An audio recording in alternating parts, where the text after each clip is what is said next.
A scientific workhorse is resting in this black box, the RedPitaya STEMLAB 125-14 Pro Gen 2. How long can it run from this power bank? You'll be surprised. Our goal today is to measure the load transients of a buck converter. What do you need to start? Just curiosity and device that doesn't punish beginners. RedPitaya STEMLAB, step out of your stable. Unboxing is always fun. What's inside the box? The SD card with pre-installed OS. A handful of SMA connectors and cables, Ethernet cable and power adapter. Look at it. Here is the STEMLAB Pro Gen 2. It looks like an SBC on scientific steroids with the lovely red solder mask. I copied this beautiful connector description from the redpitaya.com. Step number 2. Preparation for the first power-up. The OS is pre-installed on this SD card. I'll tell you more about the stickers in a second. The SD card belongs to its slot connector. Push! These SMA to BNC adapters are part of the kit. I will need two for the RF input one and the RF output one. This is the web browser unique address. I already connected the RedPitaya to the circuit. The Ethernet cable connects the device to my local network. When I plugged in the USB cable, the STEMLAB green LED blinks, but the device is still in the idle mode. To power it up, I have to press the power on button on the mounted QSPI eMMC module. The power consumption from the power bank is under 5 watt. The remaining hours to 0% are about 50. That's 50 hours of field work. The entire setup contains a dual power switch, the buck module and two loads. A light load of 33 ohm and heavy load of 1 ohm. I will keep the camera taking the STEMLAB. I enter the address from the sticker into my browser. Here are all the apps. This time I need the Oscilloscope app, which also controls the generator.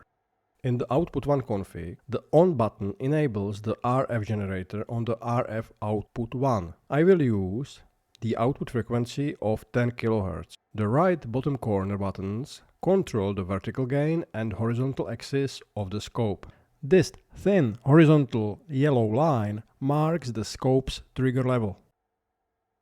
When the RF output is enabled, it's visible on the scope screen.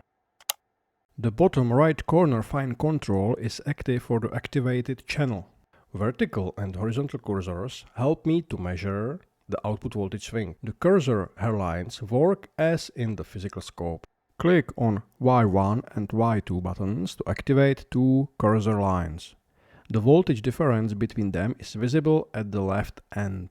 The negative swing is about 150 mV and the positive swing is about 130 mV.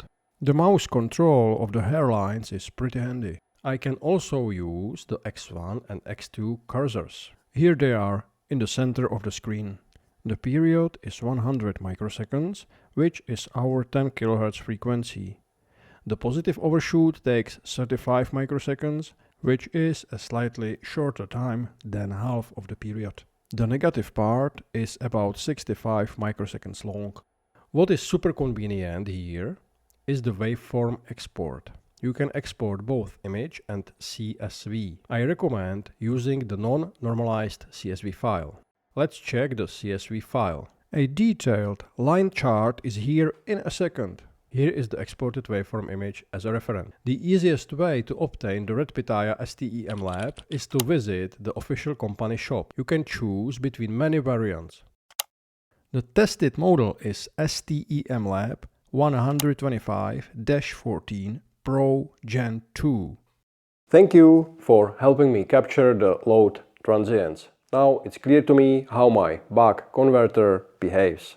We measured that the RedPitaya can run on this 20,000 mAh power bank for more than 50 hours. If you like open source software, you will love the RedPitaya STEMLAB. Linux, SCPI, Python, Jupyter and browser web apps all in one. It's the RedPitaya STEMLAB 125-14 Pro Gen 2.